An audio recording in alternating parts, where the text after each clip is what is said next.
Hi guys, my name is Miguel Teixeira, and welcome back to the channel.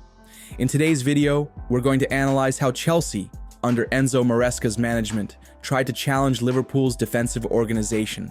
Chelsea begins their build-up phase with a 3+2 structure, where the two center-backs and the right-back form the first line of three, while the two central midfielders position themselves behind Liverpool's first line of pressure. The left back has a different role compared to the right back, and as we can see in this image, in the offensive phase, he joins the attacking midfielder behind the opponent's midfield line, both occupying the half spaces. The striker alternates between dropping deep, sometimes forming a five-man box midfield, and making runs in behind Liverpool's defensive line. Now, let's focus on Liverpool's defensive organization. In this phase, Arne Slot's team lined up in a 4-2-4 shape, with the wingers being key references to initiate the pressing. When the ball is played to either Colwill or Reece James, who are Chelsea's widest players in the backline, Liverpool's winger on the ball side makes a curved run from outside to inside, aiming to close off the passing lane to the flank. In those wide areas, Chelsea initially uses the wingers as references. However, when the ball is played to Reece James or Colwill, the player positioned behind Liverpool's midfield line on that side, Malo Gusto or Cole Palmer, moves from inside to outside, offering a second option outside the opponent's block, aiming to exploit the space left behind Liverpool's winger. As we can see in this image, Cole Palmer makes that inside to outside movement, but in this case, he drags Liverpool's central midfielder with him, creating a new space between Liverpool's two central midfielders. Here, the role of a third man is crucial. In this case, Chelsea's central midfielder immediately identifies the gap between Liverpool's midfielders and accelerates to become a passing option behind their press. With this fantastic first touch from Caicedo, using his front foot to instantly face the opponent's goal, Chelsea finds themselves in a great position to now confront Liverpool's last defensive line. Now, we can once again see Cole Palmer's inside to outside movement, with Liverpool's midfielder tracking his run. What's particularly interesting here is that we can actually see Palmer communicating with his teammates, pointing out the space created between Liverpool's two central midfielders. However, Chelsea couldn't immediately capitalize on that space, as Lavia missed the timing to exploit it. So, they switched the play, and when the ball reached Darabioyo, the same dynamic unfolded on the left side. Malo Gusto made an inside to outside movement, looking to exploit the space behind Liverpool's winger. In this case, it's Salah who drops back to press, and Malo Gusto cuts inside to exploit the space between Liverpool's first and second defensive lines.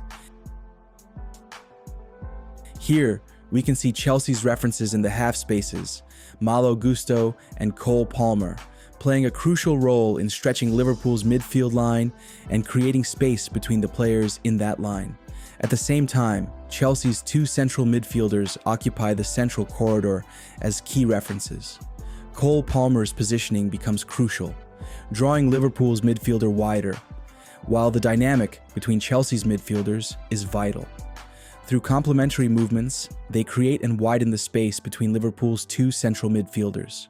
The one closer to the ball moves to pull the opponent away, while the farther midfielder, Caicedo, exploits the space between Liverpool's midfielders to receive the ball and accelerate the attack. Once again, Caicedo, who, in my opinion, was one of the standout players of the match, makes an excellent reception, this time with his right foot as it's the most advanced, allowing him to immediately face the opponent's goal and play a perfect through ball for the striker's run. Now, let's focus on Liverpool's defensive dynamics and the importance of the forward and attacking midfielder in preventing Chelsea from accelerating through their usual patterns. The Liverpool winger continues with a curved run from outside to inside to close the wide channel, but this time, the forward on the ball side drops deeper to provide defensive cover and block any pass through the inside channels of Liverpool's defensive block. Chelsea maintains possession, with their forward constantly alternating his movements, either making runs in behind or dropping deeper to receive the ball, not only to engage in the play, but also to create space for his teammates. As the ball switches to the opposite side, we once again see Malo Gusto's familiar movement. A key highlight here is the complementary actions between Lavia and Caicedo, who, by attacking different gaps between the players in Liverpool's first pressing line, drag both the winger and attacking midfielder out of position. This dynamic allows Colwill to break Liverpool's pressure with a pass between their attacking midfielder and forward. Now, with Caicedo facing Liverpool's midfielders, Chelsea can continue their attack by using their key players behind Liverpool's midfield line, Malo Gusto and Cole Palmer, or by looking for depth through Sancho, Jackson, and Madueke. Alternatively, as we see here, Caicedo opts for an individual action to break through Liverpool's midfield line. From these areas, Chelsea consistently look to exploit 1-versus-1 scenarios in the wide areas, with Sancho on the left and Madueke on the right. Additionally, on the left side, we often saw Malo Gusto making an inside overlap to create 2-versus-1 situations against the opposing fullback.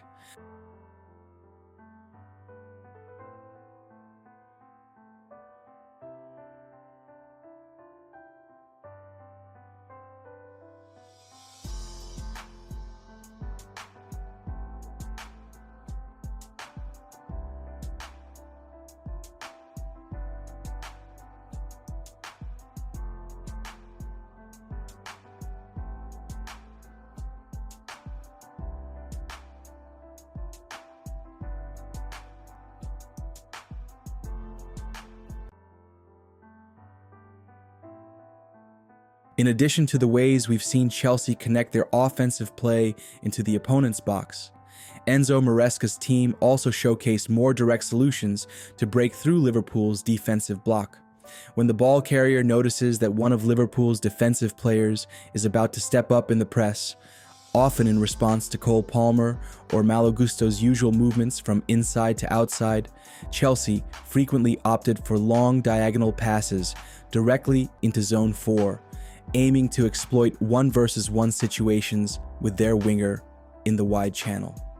From this position, Chelsea had two clear options, either to be more aggressive and accelerate the game through individual actions, or to retain possession and settle into the opponent's half, controlling the tempo of the match. Last clip, we once again see Chelsea forming their box midfield with 5 men and continuing to exploit the width and depth through their wingers. Madueke, with the ball under control, faces his direct opponent in the final third, while the other players drift away from the ball zone and move closer to finishing areas. And before we finish, let me know your thoughts in the comments about these first videos and how you think I can improve them to better communicate my ideas.